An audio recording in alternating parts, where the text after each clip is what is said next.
a gift from the chamber for No, it's a good your idea. anniversary. I'll bring that up. I think you should, Yeah. absolutely. So Mr. Gillis has graciously taken some time out of his normal work schedule to come talk to you today. We have been looking at the clues that you made, and we were confounded. We could not, none of us here could figure it out, although we thought we had some pretty good ideas along the way. So I know that we would appreciate some explanation of some of them, and I know you have some history to share of ideas along the way. And then they know that they are going to do some sort of, we're doing a miniature version of a hunt with homecoming week coming up. So in order for you to reflect your understanding of the information that was shared with you today, and remember, one of our skills and objectives with this class is speaking and listening.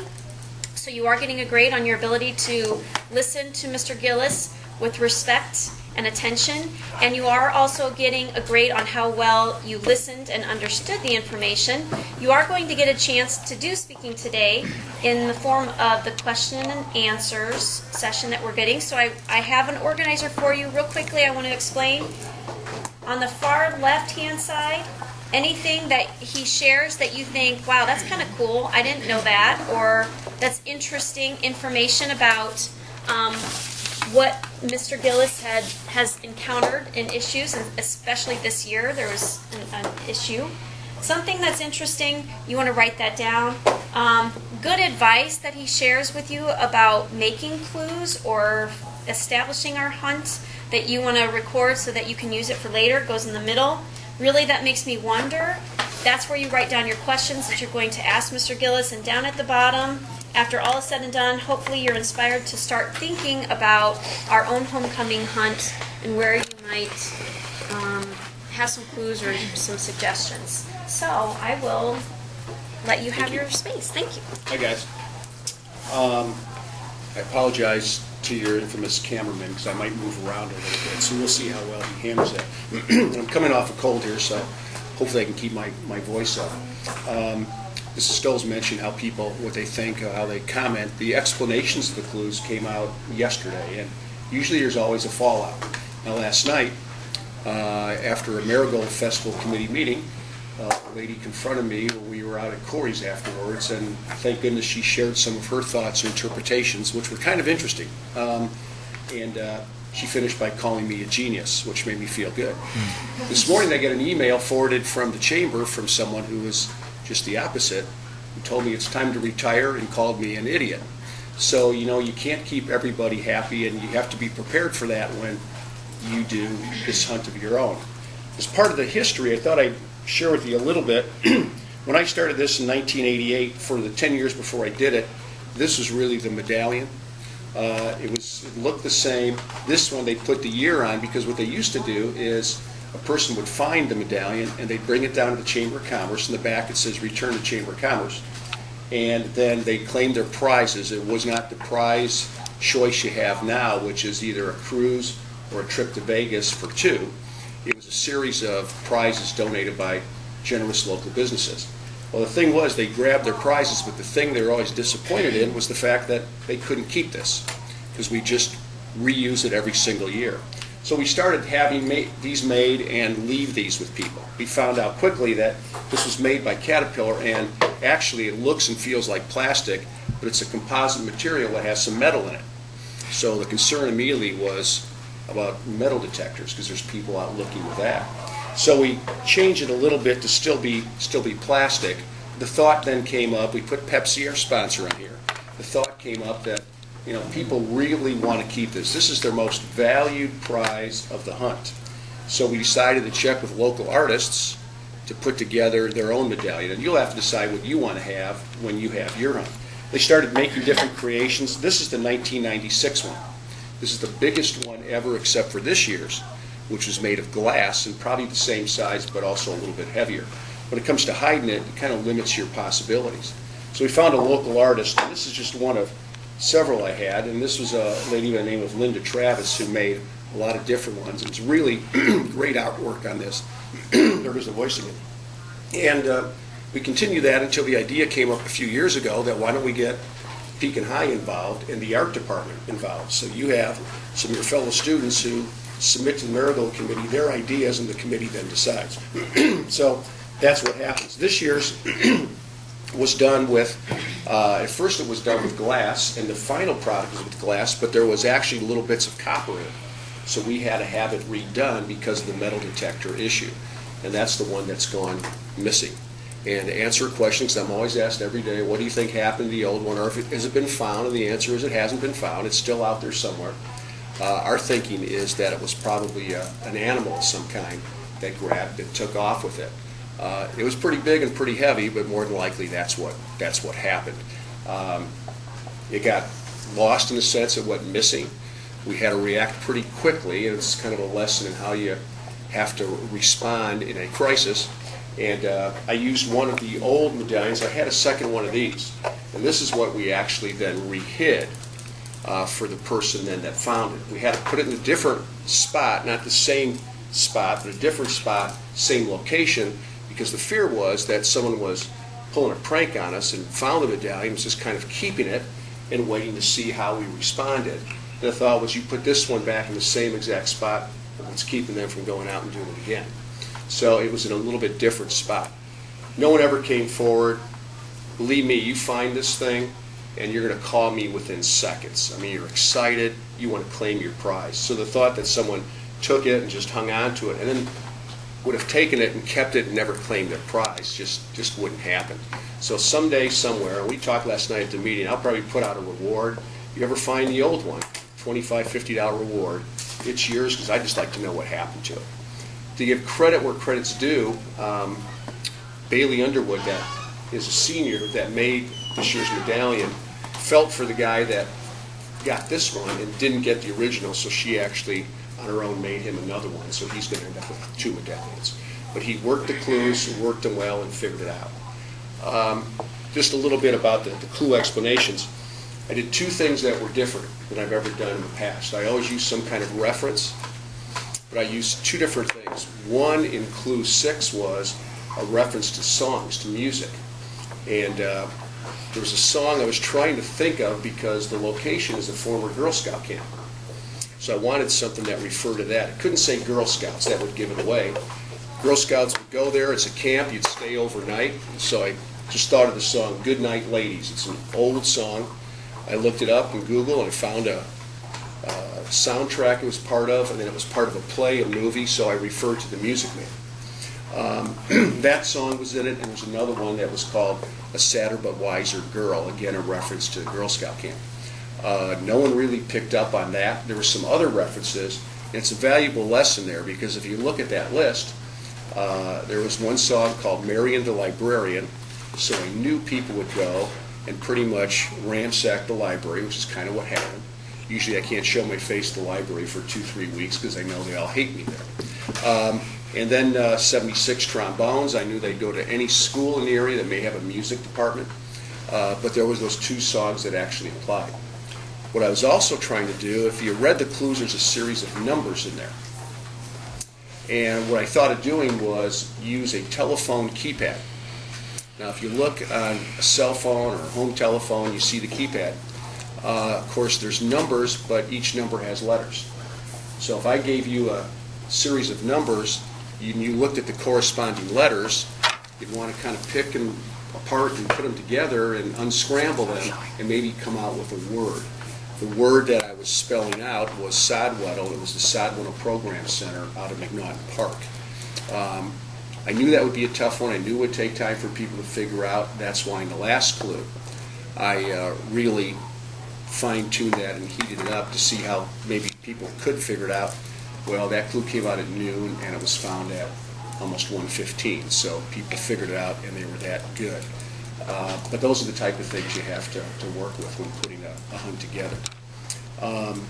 Any questions about this year's hunt? Anybody look? Anybody's family go out and look?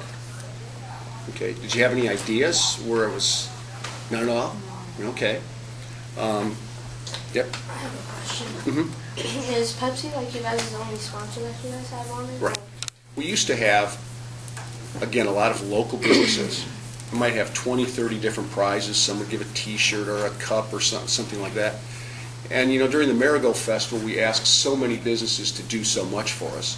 The idea was if we could get one major sponsor and give one major prize, then we can tell local businesses to help others and not have to expect them to help us.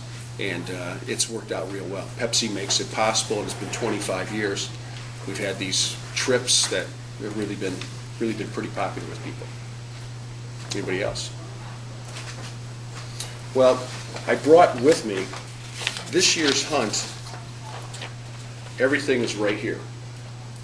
If you wanted to figure out this year's hunt, it was all right here. And here's how I put it together. I go out and pick the spot.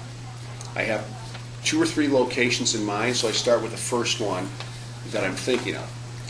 I go out to the general location, and first of all, I look to see if it's accessible, if it's safe to get to.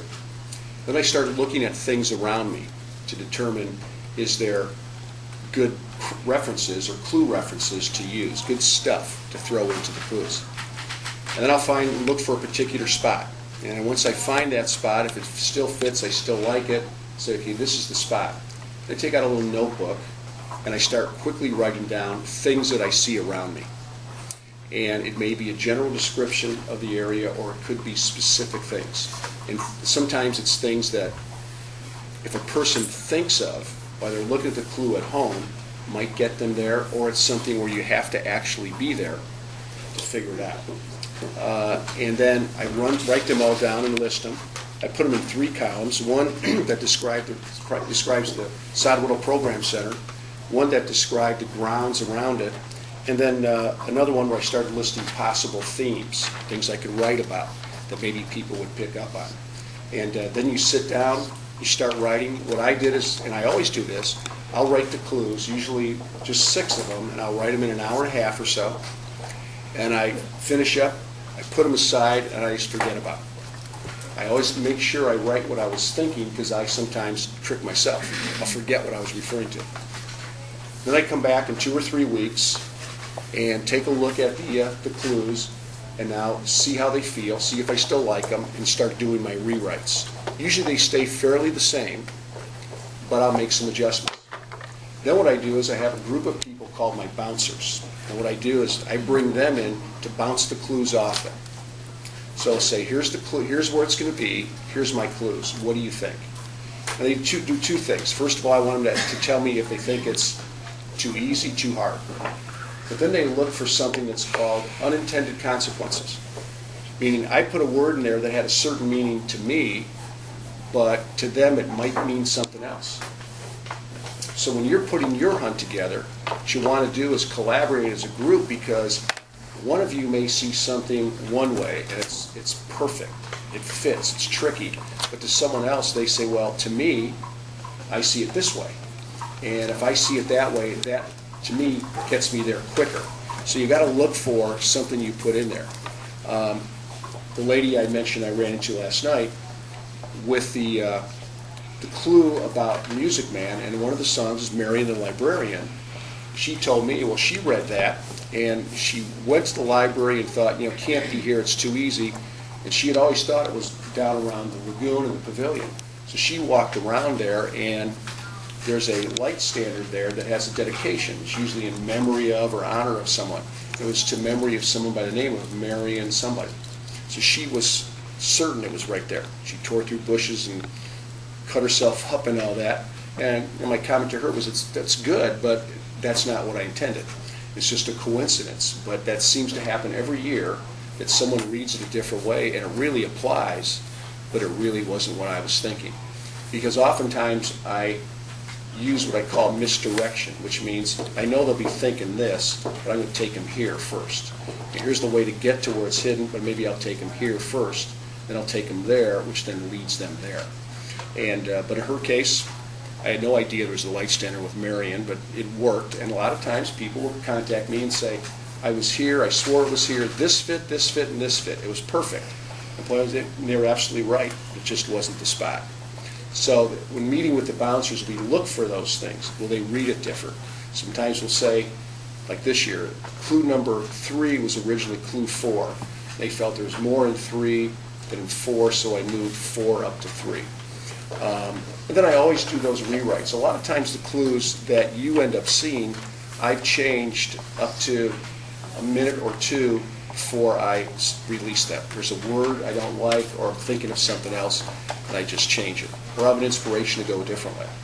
The one with the telephone keypad, I was going to do differently.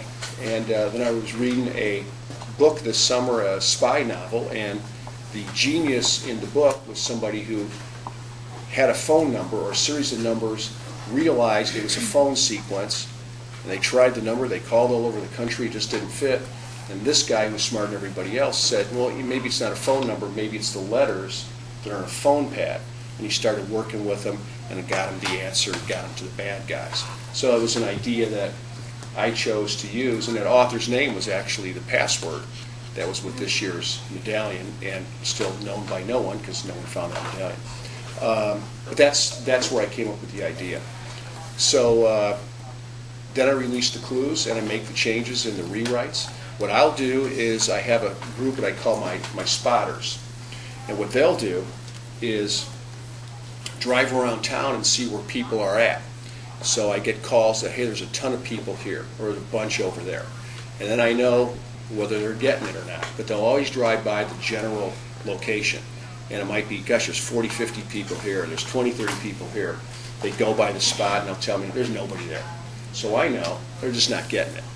And that tells me how much I heat it up a little bit or pull back a little bit and fine-tune and adjust it. And they just really, there was then a handful of people there, and ironically, when I changed that 8th clue, there were people there right away, and even after it was found, Park Police called me to confirm it was found because people were starting to come there in droves. That's how quick they are and how quick they figured it out.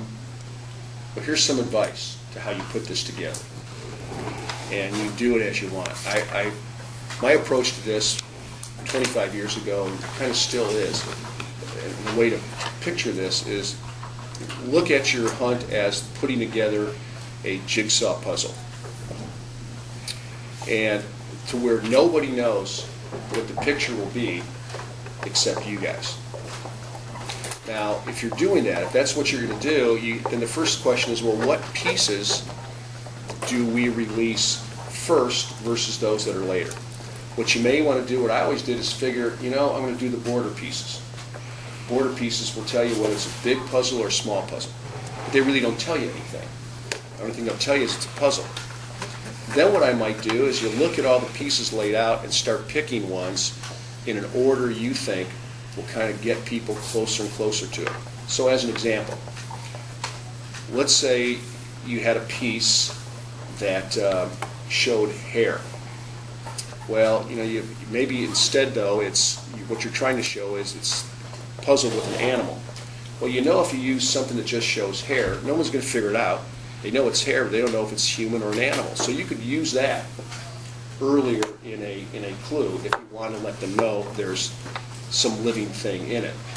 Then what you might release is an eye, but if you release an eye, you got to remember that eye pretty quickly you know if it's human or an animal, or is it a dog or a cat. So you've got to be careful how you release that.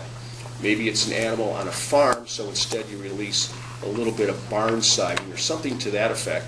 So when people are looking at it, they may think first, well, maybe you want to give them one where they know, well, it's obviously a barn, it's something on a farm. Or you just want to have an animal and let them know, here's the animal. They don't know it's a farm. So you have to carefully decide what pieces you have and then what pieces you put together over time. The other thing you do is, remember you're putting together a puzzle, but you're not giving people pieces, so you're giving them words that describe those pieces.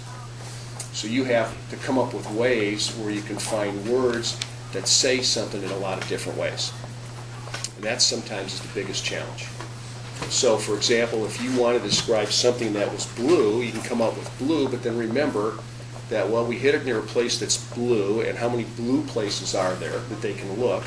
And do we want them to know they have to look for something that's blue? So maybe instead you refer to blue in other ways. Think of things that are blue. Refer to the sky. or refer to earth and sky and let them figure out which one you're thinking. Or mention someone, let's say there's someone that everyone knows that has blue eyes. So refer to that person. It's some way to get them to figure out that, wait, this person's not thinking about sky, they're not thinking about eyes, they're thinking about the color blue. And then that gets them there. A later clue, you're going to want to really tell them about blue. That's what you have to do. I've always told people I could hide the medallion in your own home, and I'll give you a week, you won't find it. Now they laugh at it, but that's true, because I could find something. I always use an example. Let's say you have, I hide it on a shelf. Maybe it's a bookshelf. Well, I'm not going to say books. I'm not going to say shelf. What am I going to do? I'm going to grab a book. And it might be a book on this shelf, and I've hid it down on this shelf. But I'm going to refer to perhaps the title of the book. I'm going to refer to the author of the book. You don't even know I'm talking about a book, but just a title or a person. You then have to eventually figure out I'm talking about a book, and then know it's in the bookshelf. Then you got to figure out what shelf it's going to be on, behind what book, and that's how you release it. You may start with a clue that even gets them the fact that it's in the living room, or if the living room's on the main floor, get them to think main floor first. You don't tell them bookshelf first. You tell them main floor first. Then you tell them living room. Then you tell them bookshelf, and you tell them what shelf it's on.